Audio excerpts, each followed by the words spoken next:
Mukha ba akong pamilyar? Medyo. Oo, alam ko. Yan si Tara Palmery na kinompronta ng isang pulis matapos niyang sabihin na tumanggi siyang huminto para sa kanya. Humarap ka, ilagay ang kamay sa likod. Inaaresto kita sa pagtakas at pag-iwas sa autoridad.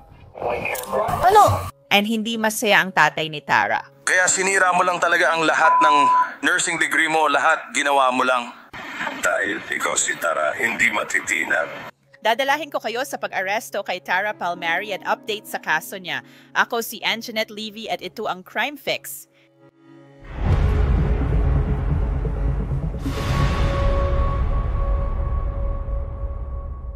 Si Tara Palmery ay nakulong sa Volusia County Jail noong Oktubre dahil sa felony na pagtakas at pag-iwas sa mga autoridad. Ayon sa pulis ng New Smyrna Beach, muntik na siyang mabangga ni Palmery nang utusan niya itong huminto noong Oktubre 3 ayon sa ulat ni Official Scott Riera. Ang Mustang ay lumalampas sa sasakyang ito sa isang no-passing zone at mukhang tumatakbo ng higit pa sa speed limit na nakapaskil na 40 milya kada oras.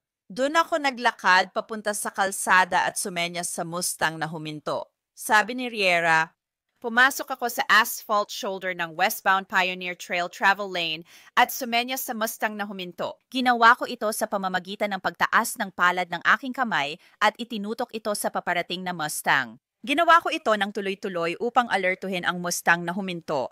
Habang papalapit ang Mustang sa akin, hindi ito bumabagal at patuloy pa ring mabilis ang takbo. Pinili kong huwag tumawid sa westbound na linya ng kalsada dahil natakot akong mabangga ng Mustang.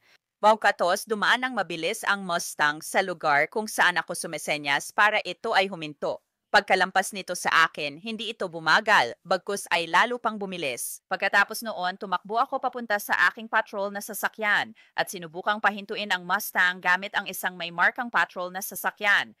Hindi natuwa si Official Riera. Ayaw ng mga pulis kapag hindi sila sinusunod. Kaya hinanap niya ang puting Mustang at nakita niya itong nakaparada sa isang kalapit na barangay. 15 Delta 21, kumpirmado bang nasa presinto ka?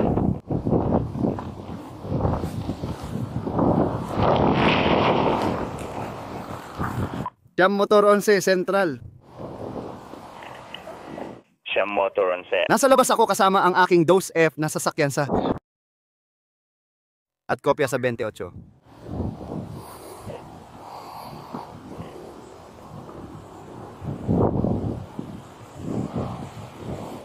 Sige, ano ang plaka? Puti na Mustang, saan to galing pabalik? Galing Edgewater ang plaka mo, code 4 ka. Oo, sinusubukan ko lang malampasan ng trapiko pero makakapag-teletype ako para makakuha ng record dito. Wala namang sakay.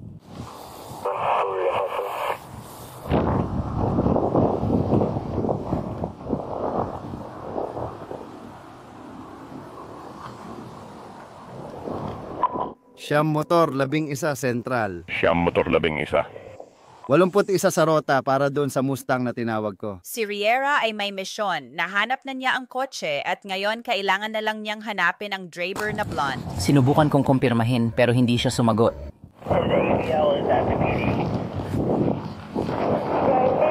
Pero hindi ko siya nakikita kahit saan.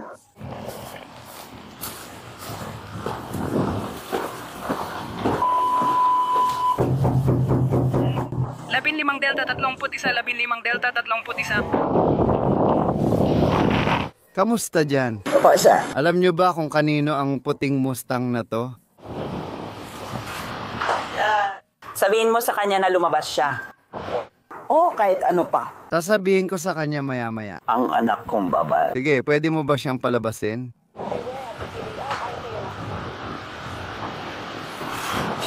Ay. Mukha ba akong pamilyar sa'yo? Medyo. Oo, alam ko. Humarap ka, kamay sa likod. Inaaresto kita dahil sa pagtakas at pagnanakaw sa mga alagad ng batas. Ano? Lumabas ako, pinara kita, sinabi kong huminto ka at bigla kang bumilis palayo sa akin. Naka-uniforme ako. Opo ma'am, lahat po naka-record sa body camera. Hindi, kasi ikaw lang. Hindi, lumabas ako at sinabihan kitang huminto. Lumabas ka sa kalsada. Tama, huminto ka. Naka-record sa body cam. Inaaresto kita sa pagtakas at pag-iwas sa pulis. Halika rito. Pwede ko ba siyang tawaging mama? Oo, tawagin mo siya. Siya ba ang nasa telepono? 0406. 9 Motoron sa Central. Ano ang iyong... Meron akong babaeng 10-15. May babaeng maghahanap. Ano ang selda ng nanay mo?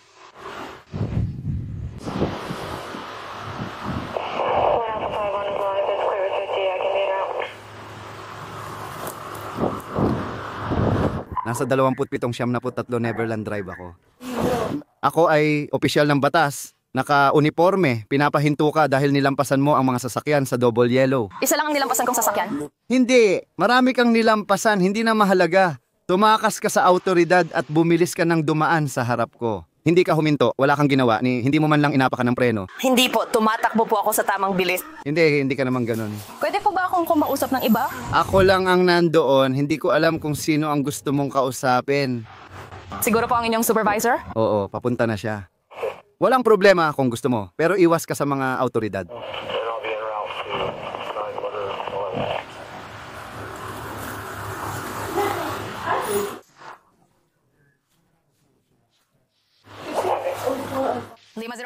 Tatawagan ko na bigyan mo siya ng upuan.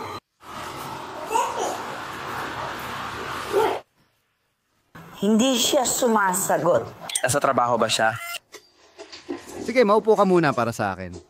May dala ka bang kahit ano? Kasi may babaeng maghahanap o magsisiyasat sa'yo. Wala. Habang kinakausap ni Opisyal Riera si Tara sa garahe, nagmamadaling dumating ang kanyang supervisor na may ilaw at sirena. May dala ka ba? Kasi may pulis na babaeng maghahanap sa'yo. Wala. Oo, kaya hindi talaga ako lumalabas sa clubhouse at Pioneer lang. Narinig kong bumilis ang kotse niya kaya napatingin ako.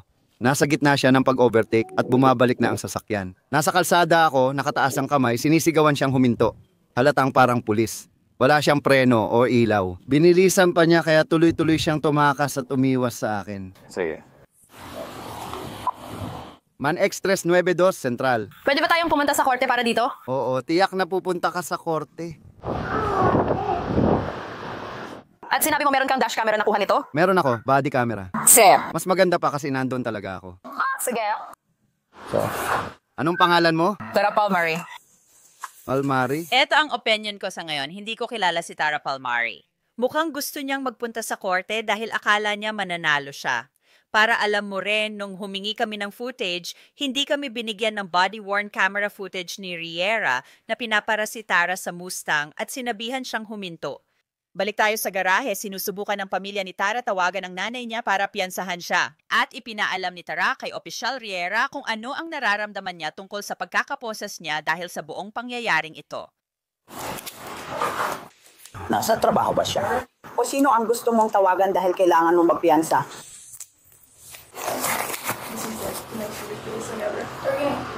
Alam ko, sang-ayon ako. Talagang kalokohan ang tumakas sa mga pulis niya. Sang-ayon ako dyan.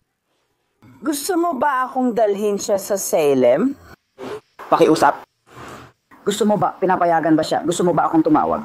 Hindi, nasa Bank of America siya sa Norman. Ituto ko ang kotse mo at ilalagay sa 30-day hold na pinapaalam ko lang. May paparating ba tayong cage unit? Sige. May susi ka ba ng kotse? Kukunin ko muna. Sige. Hi, Tay. Inaaresto nila ako dahil sa pagtakas at pag-iwas. Kahit di ako lumabas sa linya, may lumapit pang pulis. Sabi ko, inaaresto ako dahil sabi ng pulis tumatakas at umiiwas daw ako. Nagmamaneho ako sa Pioneer Trail.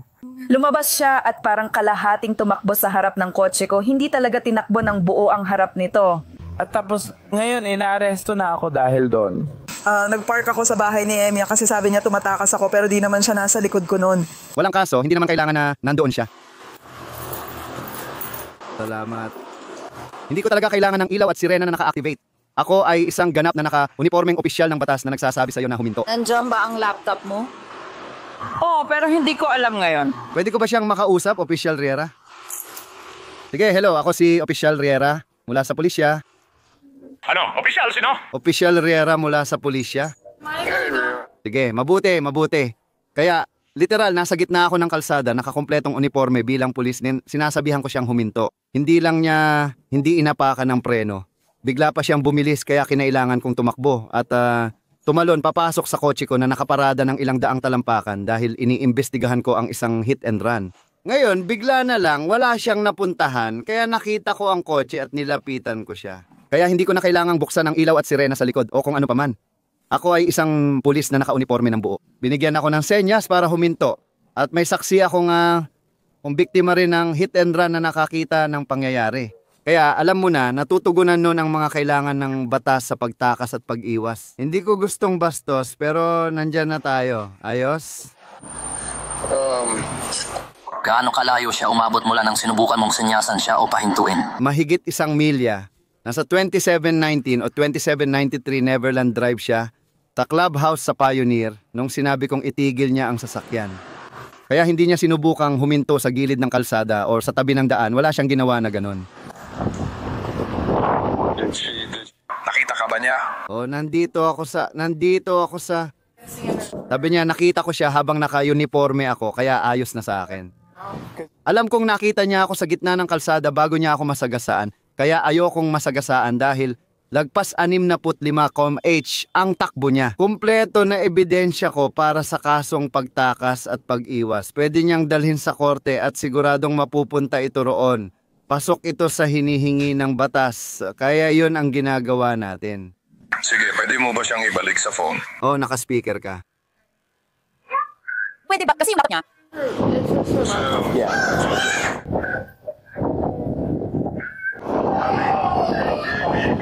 Balang araw matututo ka rin ng leksyon. Anong balita? Nakontak mo na nanay mo? Hindi siya sumasagot. Sige, mukhang sa kulungan ka muna ngayong weekend. Sir. Kasi hindi ka agad makakalabas. Bakit ka ang bilis tumakbo sa Pioneer Trail? Nilampasan ko ang kotse dahil mabagal siyang magpatakbo, mga 30 lang, kaya in-overtake ko siya. Sige, sandali lang. Doble dilaw ang linya kaya mali ang ginawa ko. Bakit hindi? Kasi hindi ko siya... Tahimik. Hoy, tahimik. Mananatili ka ron ng 1 linggo. Makinig ka. Naririnig mo ba ako? Opo, sir. Naririnig mo ba ako?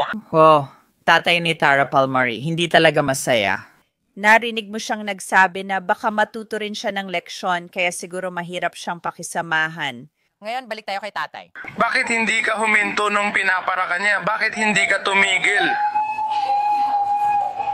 Kasi hindi naman siya parang, hindi ko talaga alam.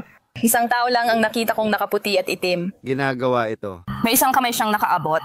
At hindi naman siya nasa harap ng kotse ko ng ganun. Talagang mula siya sa gilid. Talagang sa gilid lang siya.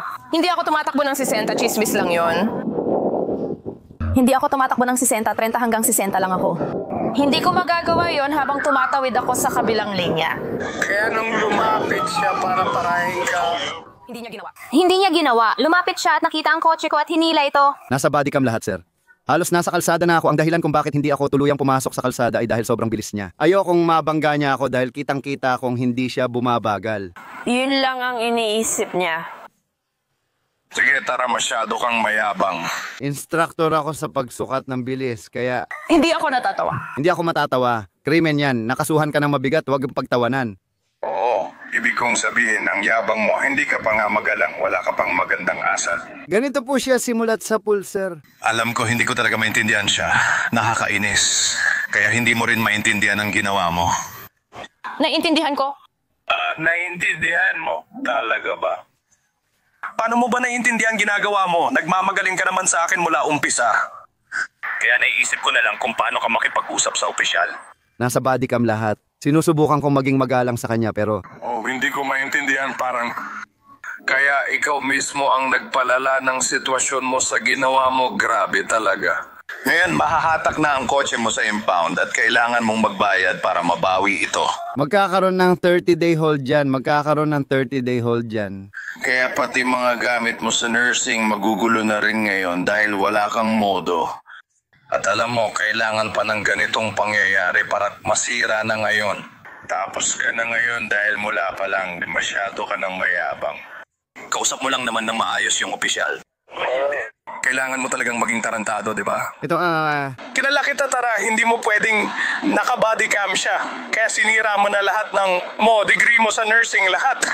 Ginawa mo lang yun kasi ikaw si Tara, pakiramdam mo ay hindi ka matitinag. Hulaan mo, mag-weekend ka sa kulungan. Galit na galit ang tatay ni Tara Palmari. sandali lang. Mabilis to. Narinig mo ba ang tatay mo? Opo, sir. Sige, pagdating mo sa kulungan, may isa kang tawag sa telepono. Sundin mo lang ang mga tagubilin. Mas mabuting pag-isipan mo kung sino ang tatawagan mo. Sila ang magpapalabas sa'yo sa kulungan. Kaya kapag tinawagan mo ang nanay mo at nagumpisa ka sa kanya at kung ano-ano pa, papaupuin ka lang niya. Ako ang tawagan mo. Paupuin kita, hindi ko palalampasin ito. Alam mo, Tara, kailangan mo talagang baguhin ang ugali mong yan. Nakakainis na. Baka ito na ang magbabago ng laro mo, alam mo, baka naging magaan ka sanang opisyal mula pa noong una at malamang hindi ka sana napunta sa sitwasyon mo ngayon. At sigurado ako kung tatanungin mo ang opisyal, yang kayabangan mo ang dahilan kung bakit ka napunta sa ganyang sitwasyon. Initiyak ko sa'yo. Sige, hinahalughog siya ngayon ng babaeng deputy. May kailangan ka pa ba para sa kanya? Kung wala na, isasakay na namin siya at gagawa ng ilang papeles. Ayos ba? Sige, salamat po, sir. Opo, sir. Walang problema. Pagkatapos ng panenermo ng tatay ni Tara at ng paghahanap ng babaeng pulis, mukhang gumanda ang samahan ni na Opisyal Riera at Tara. Maliban na lang kung gusto mong kausapin si Mama, dito tayo pupunta. Ayos ba? Sa totoo lang, may suot kang alahas, gusto mo bang iwan muna yan sa kanila at huwag dalhin sa kulungan? Tulad ng mga hikaw at iba pang alahas, pati kwintas, kasi kukunin din naman nila lahat yan. Pwede ko bang tanggalin ito? Oh, sige. Gusto mo ba dito ko na lang ilagay kaibigan? Hindi ko. Gusto mo bang tanggalin niya lahat? Hindi ang mga hikaw ko. Oo, tama yan. Sige, pwede pa rin magsuot ng hikaw. Kailangan bang alisin ang hikaw? Oo, pero magkakaroon ka ng gamit ng bilanggo sa kulungan. Sa totoo lang, mas gusto kong siya na lang ang may hawak ng mga iyon. Sige, kung tatanggalin ko ang posas mo, wala kang gagawin, ha? Sige. Pagkatapos payagan ni Riera si Tara na iwan ang kanyang mga alahas, dadalhin na siya sa kulungan.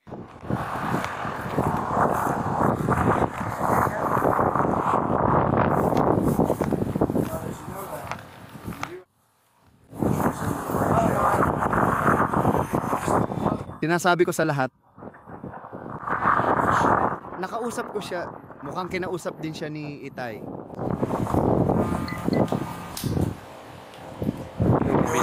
Hindi rin matalino gawin yon. Hindi. Ayos lang ba sa'yo? Nasa kotse mo pa rin kasi yon. Oo, Available ba ang kotse nyo? dapat naman.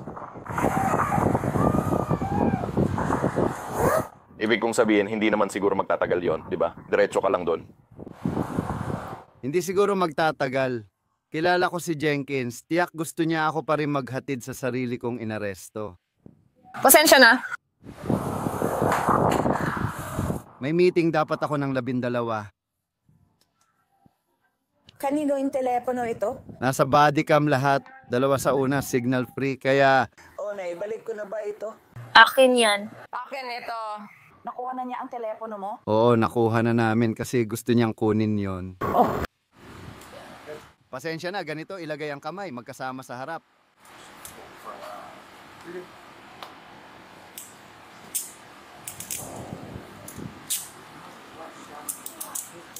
Nagpapakabait ako. Kasi kadalasan sa likod nila ito ginagawa.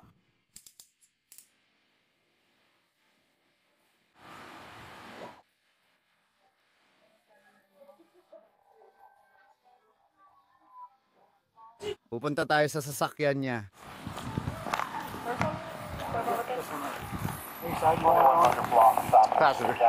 Si Tara Palmari ay inihatid sa police car na may posas.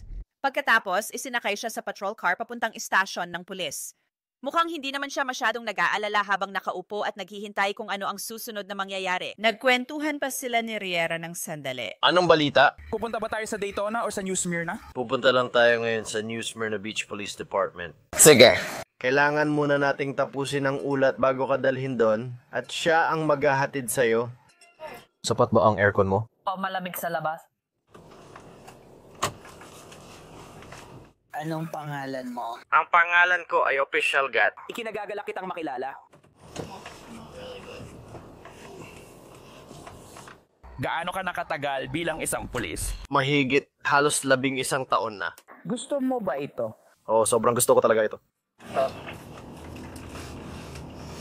Ibig kong sabihin, kung hindi ko ito gusto, hindi ko sana ginagawa ito ng 11 taon. Riverside at Motormax Street. Papa Foxtrot 57. Sa tingin mo, gaano ako katagal doon? Saan? Parang sa pangkalahatan lang.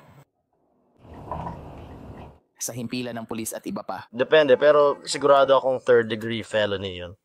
Kaya magkakaroon ka ng piyansa, kaya pagkatapos ng ilang oras, makakalabas ka rin sa piyansa. Sige.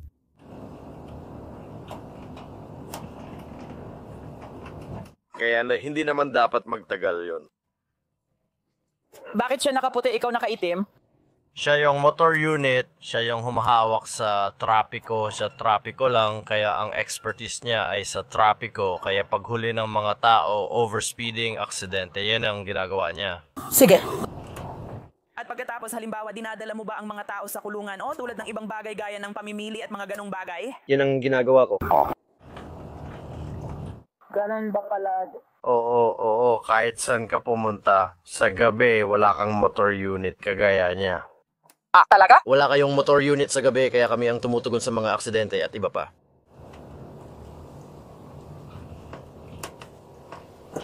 May dahilan ba o basta na lang? Ganon lang talaga ang schedule, pero nakadepende rin yan sa ahensyang kinabibilangan mo. Motor unit, ibig kong sabihin, ang pinakamahalagang bagay sa motor unit, 10 sa 10 beses, nasa motorsiklo ka, kaya ang magmaneho ng motorsiklo sa gabi ay hindi talaga ligtas. Hindi.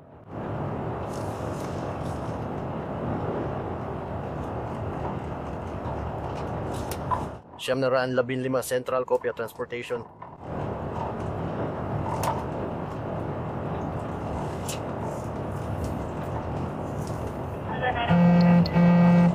Tama. Pagkatapos mong sabihin hahabulin niya ako. Oo, kailangan pa niyang i-type ang ulat. Ayos. At pagkatapos pupunta na ako sa Daytona? Oo. Sige. Nakapunta ka na ba doon dati? Hindi pa. Nakapunta na ako sa korte. Ano po? Nakakarating na ako sa korte pero parang iba yon. Oo, nasa kabila talaga yon. Si Tara ay nasa likod ng patrol car sandali lang tapos nagtanong siya tungkol sa kanyang sasakyan. Sabi niya mahuhold daw ang kotse ko ng 30 araw. Oo. May magagawa pa ba tayo o wala na?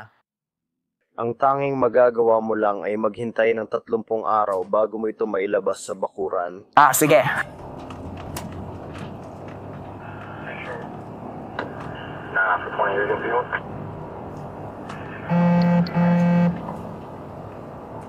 Alam mo ba kung saan ito dadalhin o hindi? Dapat sa Universal Towing ito. Makukuha ko ba lahat ng impormasyong iyon? Oo, kukunin ko ang information iyon at ibibigay sa'yo. I-double check ko. Oh, Universal. Alam mo ba kung saan yun? Sige, hahanapin ko yung address para sa'yo. Salamat.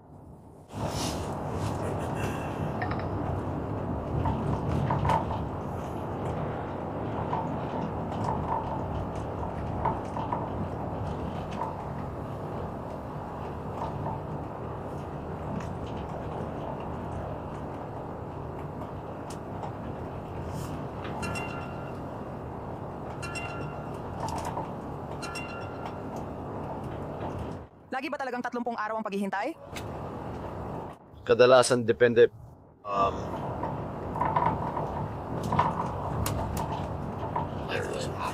Kadalasan depende sa sitwasyon. Kaya niya sinabing 30 araw na paghihintay dahil sa kung paano nangyari ang lahat. Kaya talagang nakadepende lang talaga. Oo. Ito ba ay nasa New Summer, ibang lugar o Newtown? Universal Joint? Oo. Nasa Orange City, Port Orange. Ah, sige. Ang address ay 830 Commonwealth Boulevard. Alam mo ba kung saan yon? Hindi. Kailangan ba isulat ko ito at ilagay sa ari-arian mo? Ito yung maaari mo. Oo. Pakiusap. At kukunin din ba ang susi ko kasama nito? O makukuha ko pa rin ba ang susi ko tulad ng makukuha ko pa ang mga gamit ko mula rito? Kailangan manatili ang susi sa kotse. Pagdating mo doon, kukunin mo lang ang susi, babayaran kung ano ang kailangan at i-drive palabas ang kotse. Ilang minuto pa, dumating sila sa himpilan ng pulisya. Sige, bumaba ka na. Ako, pupunta tayo, dumaan tayo sa kanang bahagi ng kotse na to.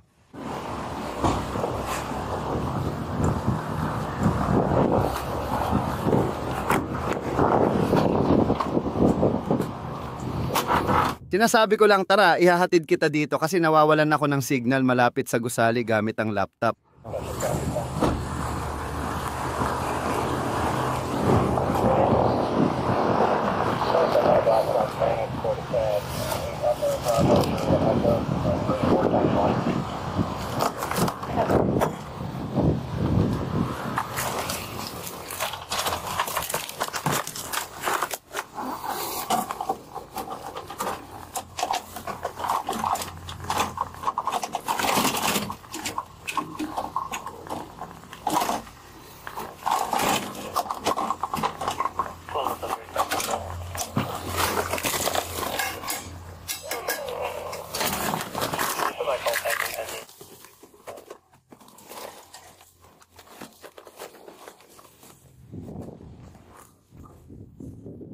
Lumapit ang official at ikinuwento sa hepe ang nangyari.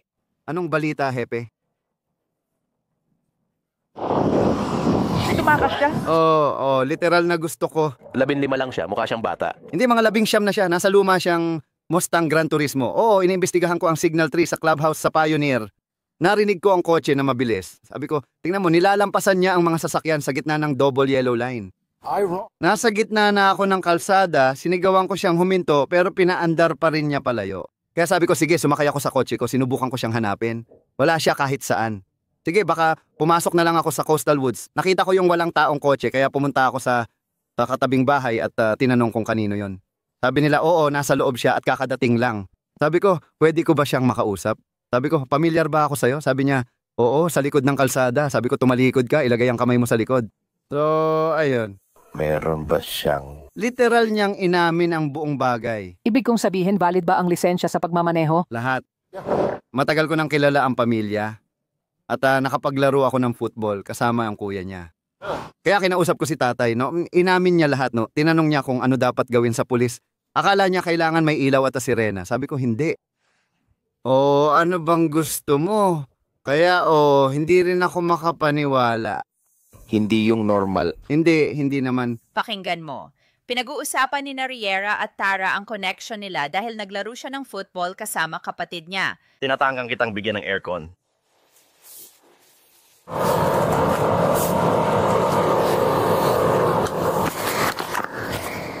Oo, kilala ko ang tatay at kuya mo.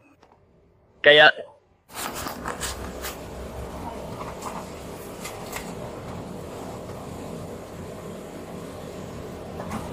Naglaro ka ba ng baseball o football kasama siya? Matagal kaming nag-football ni Nate. Oo, sa tingin ko, ang tatay ko ang naging coach. Oo, siya nga.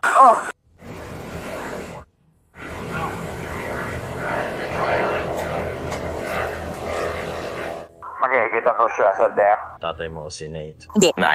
Doon sa Guam?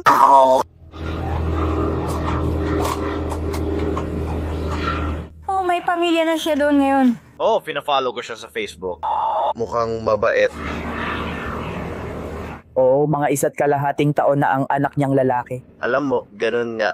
Kung ang krimen na iniakusa ko sa'yo ay hindi felony, pwede sana kitang bigyan lang ng ticket at tapos na. Pero sa kasamaang palad, felony ito. Kahit ano pa man, kailangan talaga kitang arestuhin, kaya...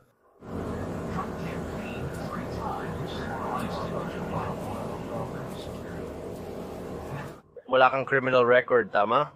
Oo, minsan lang akong nagnakaw sa tindahan nung 16 ako, pero sa tingin ko hindi naman yon nakatala. May kinaso ba sila sa'yo o wala? Wala. Si Tara Palmari ay nasa korte ngayong linggo at hindi umamin sa kasalanan sa kanyang kaso. Kung dadalhin niya ito sa paglilitis o maayos ang kaso sa pamamagitan ng plea, hindi pa natin alam. Tutukan pa rin namin ito para sa inyo. Iyan ang pagtatapos ng Crime Fix. Ako si Anjanette Levy. Salamat sa pagsama. Magkikita tayo ulit dito sa susunod.